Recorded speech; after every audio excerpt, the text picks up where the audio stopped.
Hey friends, this is Harmon. Welcome to another episode of Comedy History 101, where we school you in comedy. Did you guys see the Golden Globe Awards last night? Well, the marvelous Mrs. Maisel was nominated for several and won for Best Actress, Rachel Brosnahan, for her role of the marvelous Mrs. Maisel. Which brings us to today's episode on the history of the comedy influences on the marvelous Mrs. Maisel. Who are the real-life comedians that influence the fictional character? And without further ado... You're stupid. Everybody's so stupid. Good thing about doing comedy in Russia, you have captured audience. You're stupid. Everybody's so stupid. Comedy History 101. This comedy thing, it has to work. I'm gonna count to 5. 1. That's the end of my show, folks. Tune in next week when my grandmother steals my 3, pearls and fucks my boyfriend. We charge for pictures now. There's something here about miming a whore tickling a man's testicles. Oh, I did do Yeah, that. she did. It was fucking funny. Hey!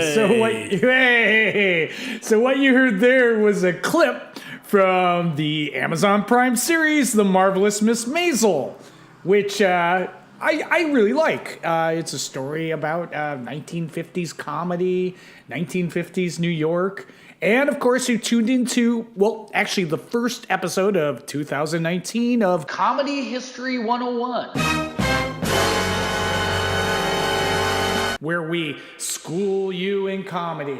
I, of course, am the 2019 version of Harmon Leon, and with me, of course, is the 2019 version of Scott Colonico. Scott, how are you? Hello, Harmon. I'm coming to you even from beyond in the future of 2019, since I am 6 hours ahead of you. Oh yeah, so you're like in 2019, 6 hours ahead. So it's almost like the movie Back to the Future, that if I change something in the 6 hours behind, it could interrupt your 6 hours ahead. Sort of. Yeah, it's like the butterfly effect, but with dinosaurs. With dinosaurs flapping their butterfly wings? Yeah, exactly. That's it. Just a footnote, if you want to see what dinosaurs were like, simply look at modern day birds. So let's kick off 2019 with a very popular show that's currently on in 2019, but the show dives into the history of comedy, which we're all about here on Comedy History 101. Yes, oddly enough, yes. So, Scott, when you hear the words "the marvelous Miss Maisel," what comes to mind? I actually had no idea what the show was about until you suggested we do it for a podcast. I'd seen clips of it and I knew vaguely it was some kind of popular show that the kids liked, but I had no idea it was about comedy. Yeah, I mean, it only came into my radar a few months ago, and then, you know what I did? I did what the kids do nowadays. I binged watch. You stream it, the kids like the binge watching. Yeah, I bridge watched the binge. I binged watched the bridge. I watched. There's 2 seasons of it, and I would say I really like it on 2 levels. First, it's a stand-up comedy story, so it's a story of a comedian. And second, I really love stories about like 1950s New York, especially in Greenwich Village. Yeah, the Village, as they called it back then. Yeah. It was like an actual village. It was a village, and a footnote, I know I have these footnotes, they recently found a village in Central Park, the remains of a village, because New York was comprised of these little villages. So I guess we should save that for our podcast, Village History 101. Yeah, we'll put that in. That's a whole other podcast. Yeah, so if you haven't heard of The Marvelous Miss Maisel, let's give a brief rundown of the plot. So, as the description says on the IMDb database, it's the late 50s, 1958 to be exact, and Miriam Midge Maisel has everything she wanted. And by the way, I'm just reading this in case you're listening. Just reading. You're doing good. Yeah. I'm reading. I am paraphrasing. She has the perfect husband, 2 kids, an elegant apartment on the New York's Upper West Side. Everything seems idyllic until her husband leaves her, and she becomes for a secretary. Joe left you? Why? What did you do? And she becomes a stand-up comedian in Greenwich Village.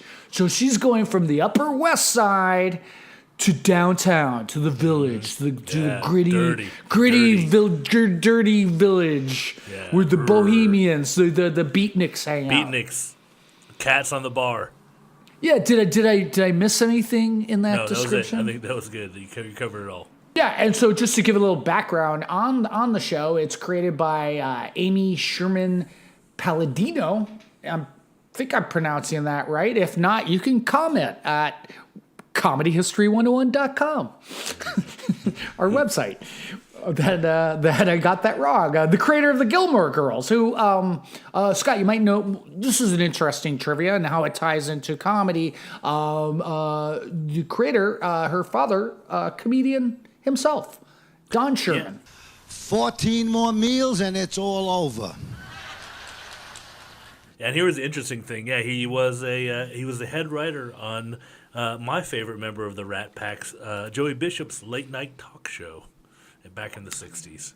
Have you seen that? Is it very underlooked member of the Rat Pack? Yeah, but is it like being an underlooked member of the Beatles? Because you are still the Rat Pack. Yeah, you're still in the Rat Pack. It's not like, you're Ringo. Yeah. Though I do like Ringo. Ringo was pretty funny. Or Still what's his name? Peter Lawford. Pete Best. Peter Lawford. He was at the bottom. Is in the Beatles? Who? Peter Lawford was in the Beatles? No. Is that what you're saying, Scott? He was Have you got cuckoo bears on us? He was Have you English. got cuckoo for Cocoa Puffs? He was English. And he was in he was a member of the Rat Pack. Yeah, we should do that movie. Him and Sammy Davis Jr. did a movie called Salt and Pepper, where they're like they played the. Were they a female hip hop group? No, they played the owners of a swinging real 60s London club. Salt and Pepper, because one's white and one's black. Oh, right. They were big on that in the 60s movie. Was that movie any good? I don't know. You'll have to tune into Comedy History 101, where you can find that at comedyhistory101.com in the future podcast. Oh, there we go. Yeah, we could dive into that. But once again, so Don Sherman, he was a head writer on Joey Bishop's late night talk show in the 60s. I found a clip of his. Drop it in here. Acapulco, that's like a Kmart. That's out of control. Yeah, he was kind of, I don't know, I guess, I think he passed away in 2012, but I think, listening to the comedy, a little bit hacky. Well, he was at the clip that you just Rest in peace. Sorry. Was that the cruise ship comedian clip? Yeah. Because we do have a couple friends who are working on the cruise ships, so, we will leave that. Honest comedian living. Well, you make decent money, but good money. It's kind of like a little bit of Vegas where you're just kind of kind of middle of America and kind of can't really do the edgy comedy. No edgy comedy, man. Otherwise, you can hang out in the crew bar. Apparently, the cruise on those cruise ships have a secret crew bar somewhere. Well, we did, just little plug, we did 2 cruise ships with our show, Jokey-Okie, which you can see starting next week at SF Sketchfest for, 6 shows, 7 shows? Oh no, 12 shows. 12. And there was and we would hang out with the crew. They would have their own thing going. So anyways, the cast of Marvelous Miss Maisel, great cast. Once again, I think maybe we should state the thesis statement of today's episode. It isn't like a deep dive into the Marvelous Miss Maisel, though we're not excluding we won't do that in the future. No. We just want to go how realistic it was to the day and age of comedy, late 50s comedy in New York. And also, who were the influences that influenced the fictional Marvelous Miss Maisel, who's played by Rachel Brosnahan. Bronshan. Do we butcher her name? I don't know. I thought she might have been related to Pierce Brosnan, but I don't think. Yeah. She can be found on House of Cards show, Okay. which I saw 4 episodes of once. Okay, I watched it Until I kind of got bored. I don't know. People like it. You could see her on another show she was on. This isn't the history of Rachel Brosnahan. No, it's not. No. This is the influences of the marvelous Miss Maisel for the show. And it does have, and here's another connection to comedy. It also stars the great Tony Shalhoub. Shalhoub. Yeah. He's like hilarious on this show, and we know him from Monk.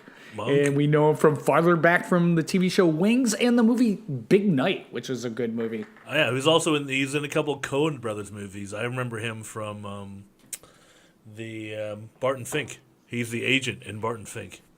Oh yeah! Oh wow, Yeah. that's pretty cool. Yeah. One of my favorite Coen Brother movies. And also, other big comedian that in the first season, at least, is Kevin Pollak.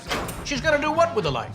Sit around all day long eating bonbons. Is that what you want for her? Of course not. That's what's gonna happen. It's not. It's Get time. out of here. As the dad, the jilted husband. Joel Maisel's dad. Yeah. Yeah. I assume he'll be in the whole series because he's in season 2. You might not know this. Viewers, close your ears. Or listeners, close your eyes. Scott's only watched 2 episodes. No, don't put that in there. No, we can cut that bit out. We can cut that bit out. Yeah. He plays the dad. He plays Joel Maisel, which I didn't know. I read, Kevin Pollak's in it. Who's Kevin Pollak on the show? And then we just watched the trailer there, and it's like, oh yeah, he is the dad. He is the other dad. So he's going to be on it. So here's a few things that I like about the Marvelous Miss Maisel. They have some real life. They have actors playing real life comedians of the era. They actually have an actor playing Lenny Bruce on the show. Holy shit. What? The best comedian, the best fucking comedian in the business is right over there. Where? You're the girl from the Gaslight gig, right? Lenny? Lenny Bruce's girl.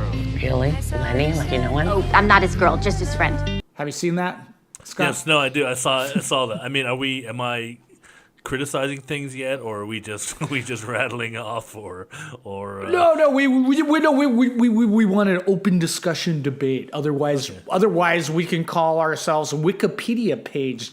Right, yeah, comedy no. Wikipedia page history.com. Comedy history, Wikipedia.com. Yeah, comedy history wiki. There's that, and then there's Jane Lynch playing a kind of a Phyllis Diller type character, where she's like kind of a frump on stage, but in real life she's kind of a society dame. Yeah, she plays Sophie Lennon on there. Yeah, and we could dive into kind of the influences behind her, in a little bit. But yeah, they have Lenny Bruce, and then they have like comedians of that era making appearances, but not actors playing them. Like they have a comedian playing Red Skelton, which is hard to think. Like what do you think of when you think of Red Skelton? Good night and God bless. I just think of like really bad clown paintings. Yeah, he was like really into that. Good night and God bless. So Scott, like through the years, I do this thing called infiltration. Right. Yeah. Where I infiltrate TV shows. So one of the I gotta find the clip of this, but I infiltrated. I saw this ad on Craigslist. It said, "We need Red Skelton fans to give Red Skelton fan testimonials on a Red Skelton infomercial." and dude, I got cast on it, and they flew me down to LA, and I turned up like I wore like a neckerchief. and it was I guess like the way I approached it was I wanted to act like I had a little bit of a man crush on Red Skelton. Like I would go on about his characters, and then I would like sort of go on about like his tight trousers, which I was taking a nod from the Ruddles when the woman was going on about the Beatles' tight trousers. Like he was such a physical comic, doing his physical gags in those tight trousers. It got cut. I'm in the infomercial, but they cut that bit. Yeah, that was, oh, good night and God bless. Yeah, and creepy clown paintings. Yeah, I think we digressed a little bit. For the most part, the show is largely set in Greenwich Village circa 1950s, and I think they did a really good job at capturing that era, though I was not there at that time. No. But yeah, I mean, the show looks great. That's what I was going to say. Yeah, there's a lot of money on the production values and the music. Music's awesome. Yeah, and I always just like, the history of like 1950s New York. And here's a footnote. So the big club where Mrs. Maisel gets discovered at is the Gaslight, which was an actual real club. The current exteriors for the Gaslight is a place I actually perform at a lot called Under St. Mark's Theater. And I didn't realize that until I read that. And then I looked again just on the trailer and that is Under St. Mark's Theater. So again, it's like what we talked about in, our episode on the Groove Tube, the Channel 1 Theater. It's like, oh my God, that's like, a venue that I gig at like all the time that was right across the street. So, that's, again, for a personal point of view, I love those old, landmarks that they point out. Yeah, this is the thing that I thought was interesting because they said, it was kind of based on the Gaslight, but they were saying the real club that it was based on, so they call it, was upstairs at the Duplex. Which is still in New York. Yeah, they might have moved it, but the Duplex is there. It's in the Village, yeah.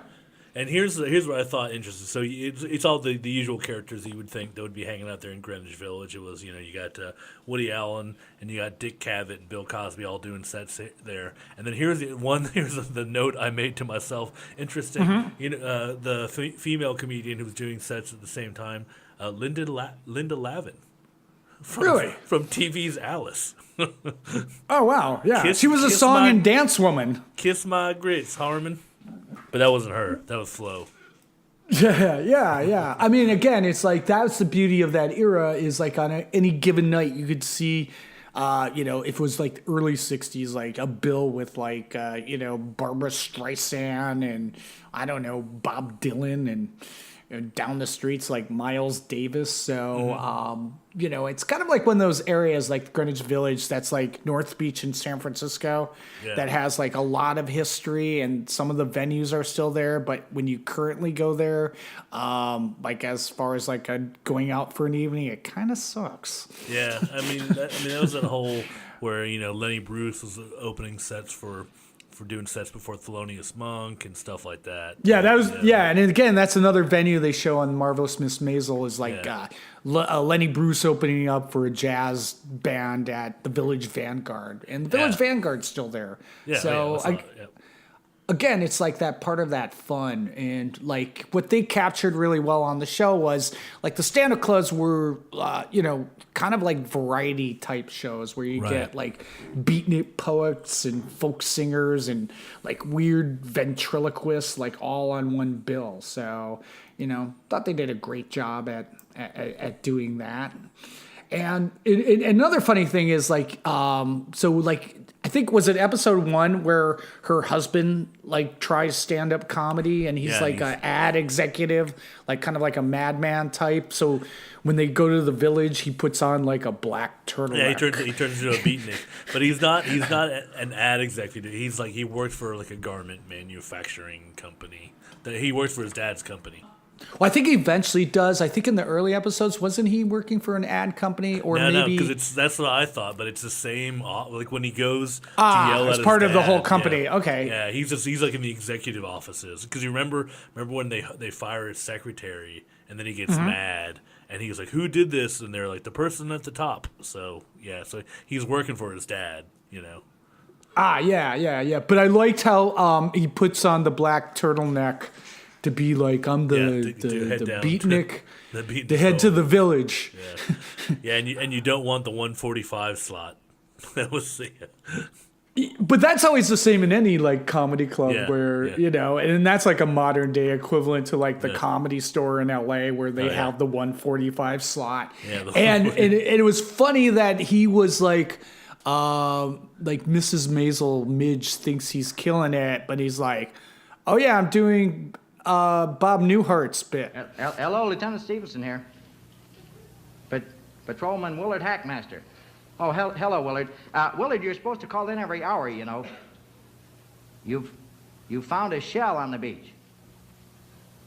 You think that's unusual, do you, Willard, finding a shell on the beach?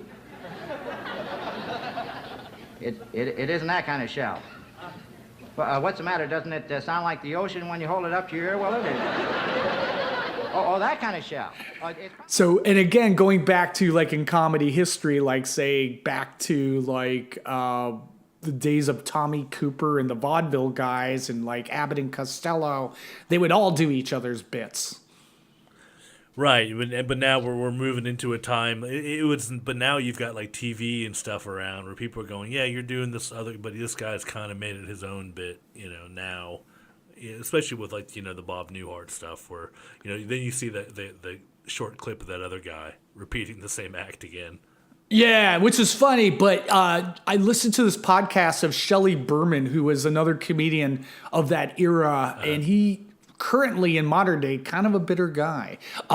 He was the guy the first to do that like on the telephone bit, that Bob Newhart sort of made his own and kind of jump started his career of like the one-sided telephone call. Right. Like Shelley Berman thought that Bob Newhart was just directly stealing from him doing the telephone thing. And on A Marvelous Miss Maisel, that's Joel, the husband, he's doing a Bob Newhart telephone bit. Well, boy, you found a beauty there, Willard. You know how powerful that thing is, Willard? 6 city blocks, Willard, huh? What do you mean you call me back? There's a telephone booth 7 blocks away. Willard. Mm-hmm. But, in prepping for our show, Jokioki, which you can see at SF Sketchfest, January 11th through 26th, I was looking at an old Ellen DeGeneres clip, like her first time on The Tonight Show, and she's doing a one-sided telephone call bit, which she's talking to God, on the telephone. And again, you go direct lineage to Bob Newhart. Yeah, hi, God. This is Ellen. Ellen. DeGeneres. What's so funny? No, I never thought of that. It does sound like that, doesn't it? Wow, yeah, and just while we're at it, or even director lineage, Shelley Berman. That was the first comedian I interviewed. Was Shelley Berman? No, not that old. Ellen. Oh, you interviewed her? Yep, sure did. Oh, cool. For what? Student newspaper. Oh, nice. Yeah, I was the only person who knew who she was. So, all right. Like, did she say one day I'm going to dance and have my own talk show where I'm known for my dancing? Yeah, no. I asked her if she was grunge. This is back during the days of grunge. I asked her if she was grunge. Was she grunge? I think she was more rave. I think I made it 50-50. You're either rave or grunge. Oh my God! You're either with the ravers or against the ravers. Against them, dude. Have a smart. You're either trick. with the grunge or with the terrorists. That's right, dude. Damn straight. That's how it was back then, dude. You're either in the flannel or you're not. Yeah, flannel's good. Yeah, I love flannel. The Pacific Northwest bands. It's comfy. It is a good look, but it's sort of gone away now. Yes, ma'am. I read you loud and clear. Yes, ma'am. This is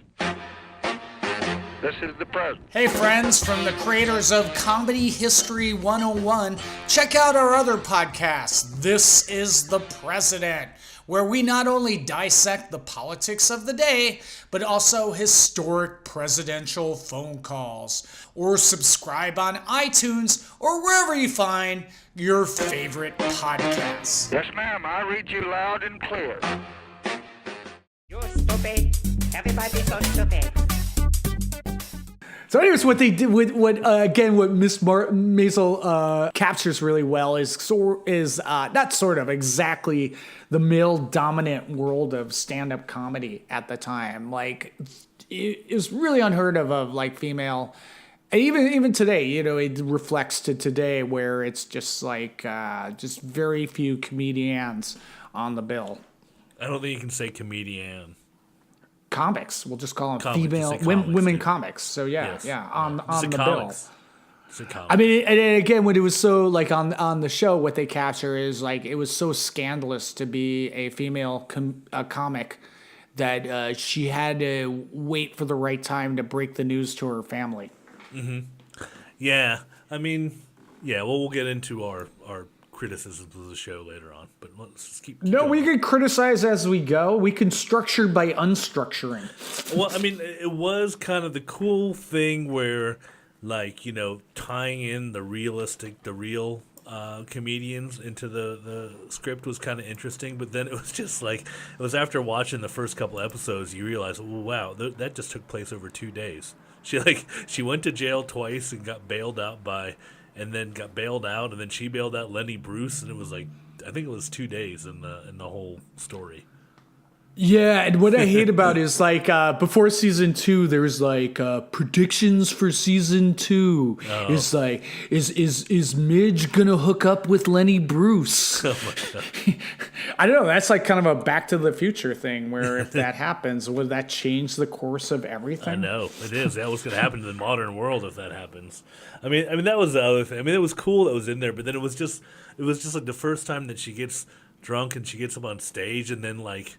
So I realized the cops were there to arrest Lenny Bruce beforehand, but then literally as soon as she went on stage, it's like the cops bust in the door and they were like arresting her. All comics are comics because something in their lives went horribly wrong. Something went to shit.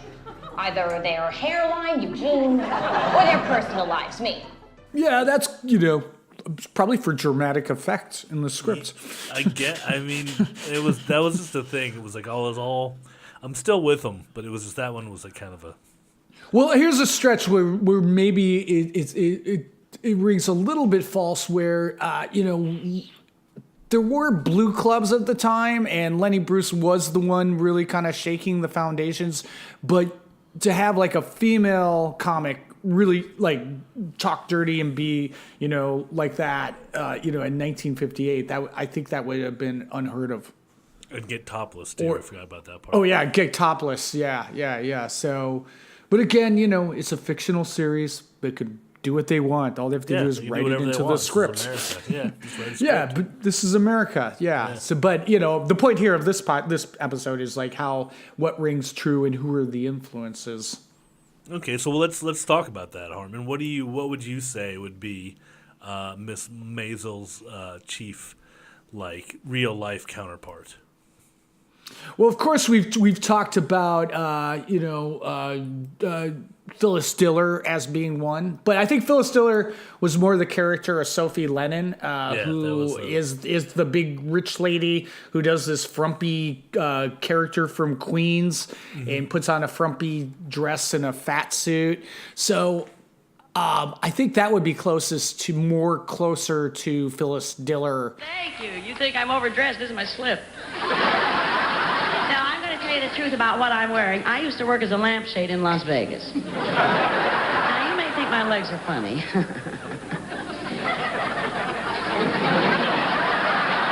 But there's one man in this world who's absolutely crazy about my legs. Colonel Sanders.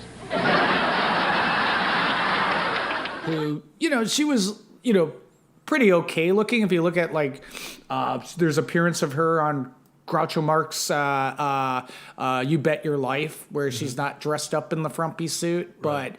But what they're saying in the TV show when Midge meets her is like, you gotta play like if you're a woman doing comedy, you gotta play like a character, on stage. So Phyllis Diller, clearly playing a character. But I was just watching some clips of her today, and the jokes are, fun. I like Phyllis Diller. But she wasn't like a wealthy lady. She grew up in the Bay Area, in the East Bay. Was like a copywriter for a radio station, and had like 4 kids, didn't get on stage until she was like 37 at the Purple Onion in San Francisco. Purple Onion, yep. That we both performed there. We have indeed. It's now called, I think it's called Doc's Lab. Oh, really? Oh, that's sad. Yeah. So, so Phyllis Diller's noted in this article, I think it was like in Bustle, that as one of the influences. But then again, I think what that article is doing is just taking, again, there was just so few female comics at the time. They were probably just listing all the female comics at the time in the late 50s. So I think that does it for part 1 of the history of the influences on the marvelous Miss Maisel. Next week, we're going to come back with part 2 and dive really into the female comics that really inspired the fictional marvelous Miss Maisel. And with that, I think it's time to plug away. Scott, I know you have some things to plug. Why don't you start the plugging away? All right. Well, thank you, Harm. Well, first of all, I was very excited here. Well, as we've mentioned before, I do have a world premiere of our latest film that I wrote, produced, and directed, and Harmon also produced, entitled Everything You Want to Know About Sudden Birth, But We're Afraid to Ask. It's the oral history of one of the worst police training films of all time. So they'll be premiering at the Sundance Film Festival in Park City, Utah in January. World premiere is on January 25th, 2019. So pretty excited about that. And then always, as usual, Harm and I do another podcast called This is the President, where you can listen in to all things presidential. And you can find that right now on my website, for now, at scottclonico.com. Soon to be moving to thisisthepresident.com, but that's where you can find it right now. But you'll also be able to find it on iTunes, Stitcher, Last.fm, and all your favorite podcast outlets. And well done with the plugging away. And for me, from January 11th until the 26th, though I won't be there the last weekend, but my show will be there. Every Friday and Saturday night in San Francisco, I'll be a part of SF Sketch Fest with my show Jokey. 2 shows a night, 7 and 9 p.m. at the Speakeasy in San Francisco. Also on the 17th, as part of SF Sketch Fest, I'll be doing my solo show, Harmon Leon Infiltrates Trump America, 8 p.m. at a venue called Piano Fight, which I heard is a great venue. Wow, but it sounds like it's a piano bar, and you can hear people. Yeah, not when it's not a comedy venue.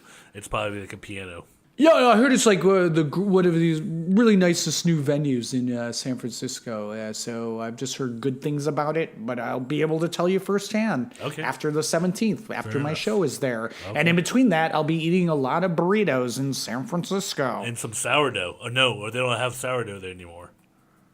I think they do. I don't know if they got rid of that with the tech boom. Yeah, I think they kept some of the things that were sacred to San Francisco as we lose more San Francisco. Yeah. As we lose some San Francisco listeners on this last plug away. And as always, you could subscribe and comment on iTunes. Be sure to check out all our past episodes of Comedy History 101 on comedyhistory101.com. But leave a comment. Just leave it. Just do it. We'll read it. Just do it. We'll read it on the air. Why wouldn't you? Just a few words. I just wanted to double check, make sure everyone knows it's comedyhistory101.com. That's where you can find everything. No more confusion, no more nothing. Comedyhistory101.com. Everything will be there. And no more words over chair. Words over chair. Well, that's our company. That's our parent corporation. Yeah, we're making it easier for the listeners. That's right. And until next time, thanks a lot for tuning in, and bye-bye. Bye-bye. You're stupid. Everybody's so stupid. Good thing about doing comedy in Russia, you have captured audience. You're stupid. Everybody's so stupid. Comedy History 101.